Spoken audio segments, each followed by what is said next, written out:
खुंगा नैथि बोसोरारि जथुमा बिश्वनाथ जिल्ला दुलाराय बाथौ गौथुम लोगोसे खुंगा 8थि बोसोरारि जथुमा साहा बिश्वनाथ बियाब दुलाराय बाथौ गौथुमनि हाबाफारिया जोबनानै थाङो। बिश्वनाथ जिल्लानि सिङाव थानाय खैलाजुलि हालामनि खाग्राबारि गामिनि गुवार गेलेग्रा फोथाराव 23, 24 आरो 25 डिसेम्बर सानथामनि हाबाफारिजों खुंगा नैथि बोसोरारि जथुमा बिश्वनाथ जिल्ला दुलाराय बाथौ गौथुम लोगोसे खुंगा 8थि बोसोरारि जथुमा साहा बिश्वनाथ बियाब दुलाराय बाथौ गौथुमनि हाबाफारिया गाजा गोमजायै जोबनानै थाङो। बे हाबाफारिनि गेवलां मेलाव नबकान्त बसुमतारी बिथाङा मासि लाना बेखेवगिरि महरै प्रमद बरठाकुर MLA 76 बिश्वनाथ समष्टि लोगोसे गाहाय आलासि महरै बाहागो लायो। बखिष्ट बर' गाहाय दौरि दुलाराय बाथौ गौथुम बे हाबाफारियावनो बाथौ धोरोमाव बाद खान्थि सुबुं फोथायनाय आरो अफेरा खान्थिजों सुस्रांनायनि गोरलै राहा बे आयदानि सायाव बिबुंथि लाखियो सांग्रिली बर' बुंथिगिरि माइनाव आफाद दुलाराय बाथौ गौथुम लोगोसे बर' माहारिखौ गेरेमसा बर' माहारि दानायाव बाथौ धोरोमनि बिहोमा बे आयदानि सायाव बिबुंथि लाखियो संकल गयारी आफादगिरि बिश्वनाथ जिल्ला एबसु लोगोसे ओनसोलनि गुबुन गुबुन आफादनि दैदेनगिरि मेलेमजिबि बिथांमोनाबो बाहागो लानानै मेलखौ मेहेरगोनां बिबुंथि लानानै मा बुंथिदों मोनथिना लानि फै। खुलुमबाय गासै निउस पर्टेल नोंथांमोननिसिम दिनैनि बेयाव बिश्वनाथ जिल्ला नैथि 3 बोसोरारि जथुमा आरो साहा बिश्वनाथ बियाबनि 8थि बोसोरारि जथुमायाव फैनानै गोबां गोजोननाय मोनदों। मोनसे गोबां माने बयबो रंजा बाजायै दिनै धोरोमनि बे बाहागो लादों बेखौ बयखौबो बरायग्रोगोन। दिनैनि नैबे समाव जाबायदि मोनसे ग्रोम ग्रोम ज'यै फैदों बेयाव जोंनि नैबे समाव जोंनि बयबो सुबुंखौ माने गोसो गोरबोनिफ्राय माने ओरैबायदि बरायगोन दिनैनि गोसो गोजोननायजों जे बाथौ धोरोमखौ जे बयबो ग्रोम ग्रोमै बजबनानै दिनै आगान सुरबोदों बिनि थाखाय जों बयखौबो माने गोसो गोरबोजों खुलुमनाय थागोन। जिहेतु जोङो मोनसे नोजोरखौ नायोबा नुयो जिहेतु धोरोम होनोब्ला जाहाथे दानि लाइमोनस्रि बेखौ गोबां खम माने धोरोमाव बाहागो लानायखौ जों नुगासिनो दं। दा बिनि सायाव मा बुङो? दायो बिनि सायावनिखौनो बुंगोन धोरोमनि बाथ्राखिनाखौ धोरोमनि जे माने सान्थौफोरखौ जों मोनथिजोबोआव बिनि उनाव बे धोरोमनि सान्थौफोरजों जे बर' माहारि जोङो दानो हायो बेखौ जोंनि गेजेराव गोबाङै जोङो माने सुबुं समाजनि गेजेराव गोसारहोनो हायैयावबो जों मोनथियैयावबो दिनै धोरोमखौ बाहागो लानायाव खम बाहागो लायो आरो दिनैनि नैबे समाव ग्लबेलाइज जुगाव गाव गावनि जिउ दावहायाव आगान सुरनायाव दिनै धोरोमथिं बाहागो लानो सम गैया जायो। नाथाय नैबे ग्लबेलाइज जुगाव धोरोमजों जे जोङो धोरोमाव नांथाबनानै खामानि मावलाङाब्ला जे जोङो बर' समाजखौ गोजौ लेभेलाव लांनो हानाय नङा आरो बिनिफ्राय जोङो गावबो गसंनायाव गोबां माने खहा फैगोन। दा बिनि थाखाय फैबाय थानाय समफोराव जे लाइमोनफोरा बे नेक्स्ट जेनेरेसन बायदि बिथांमोना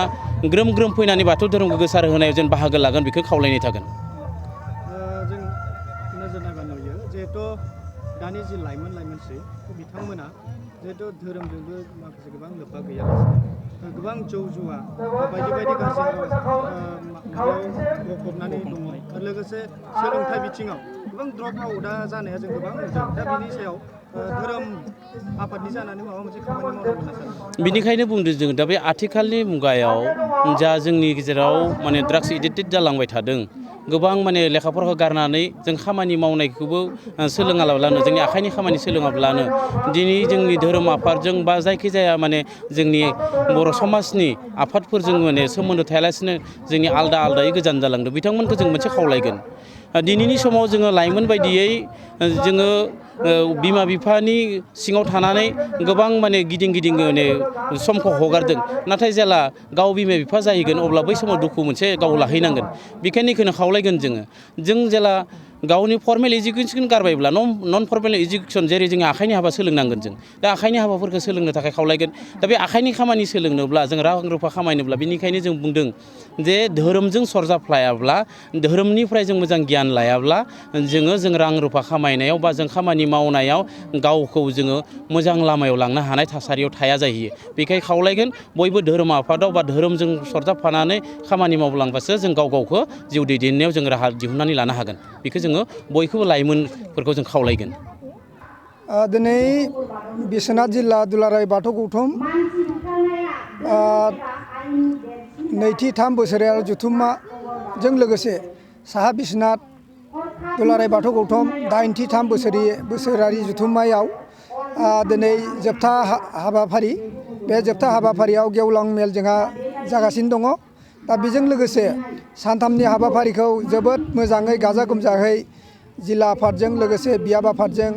गासैखौबो जाफुंसार होनो हादों बेवहाय जोङो मोनसे मोजां फोरमायनो सानो जे जोंनि धोरोमा बेबादि जुदि बोसोरथामनि गेजेरजों बेबादिनो जथुम्माफोरखौ खुङोबा बेबादिनो सावरायनायफोर हाबाफारि जायोबा बेबादिनो मोजां जोङो साबसिननिफ्राय हामसिन धोरोमखौ गोजौ थाखोआव लांनो हागोन आरो बिनि बेलायाव रायजो राजाफ्रा माखासे मिथि रोङै बा बेबादिनो माने सिबिनो रोङै हाबाफारिफोरा जोंनि गेजेराव थालांबाय थायो दा बेबादि जुदि जोङो खुंलांबाय थायोबा एसे जोङो बयबो रोङै बिथांमोनाबो रोंखा राखा जागोन आरो उननि थाखाय रोंलांगोन आरो बेबादिनो लाइमोनस्रिफ्राबो रोंखा राखा जानानै थांबाय थायोबा उनाव जोंहा जोंनि धोरोम आफादफ्रा एसे सहसाव जालांगोन होननानै आं सानो आरो मा हाबाफारि लानाय जादों दा हाबाफारिया जोङो गोबाङानो हाबाफारि लादोंमोन बेहाय दा बे सानथामनि हाबाफारियाव जोङो जोंनि जिल्ला गौथुमनिफ्राय गोजाम आफादखौ सिफायनानै गोदान आफाद दानाय जाबाय आरो बेजों लोगोसे जोङो माखासे बिबानगिरिफोरखौ माखासे गोदोनि बिबानगिरिफोरखौ दोनफिननाय जादों आरो लोगोसे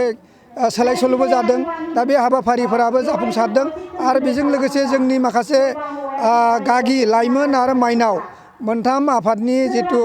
सोलाय सोल' बिबान दंमोन बेखौबो जोङो दिनैनि फुंबिलि समावनो 9 बाजि समाव जाफुंसार होजोब्बाय आरो गासैबो जोङो होनो गोनां खाथा पत्रफोरखौ होजोब्बाय आरो बिथांमोना गनायनानै लाजोब्बाय जाहाथे उननि हाबाफारिफोरखौ बिथांमोना मोजाङै सालायलांनो हागोन होननानै आसा खालामदों आरो